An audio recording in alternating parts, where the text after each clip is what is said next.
Hello, friends. Today our prayer is from James 5, verse 16. Confess your trespasses to one another and pray for one another, that you may be healed. The effective, fervent prayer of a righteous man avails much. Please pray with me. Father, thank you that prayer is not a last resort, but a mighty weapon in the hands of the faithful. Teach me to pray with fire, not just words, but passion. Make my prayers effective, rooted in righteousness, fueled by faith, and aligned with your will.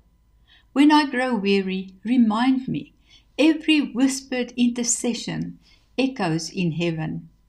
Every tear is seen, every plea is heard. Raise up a praying church, fervent, focused, and fearless, and let the results speak for themselves.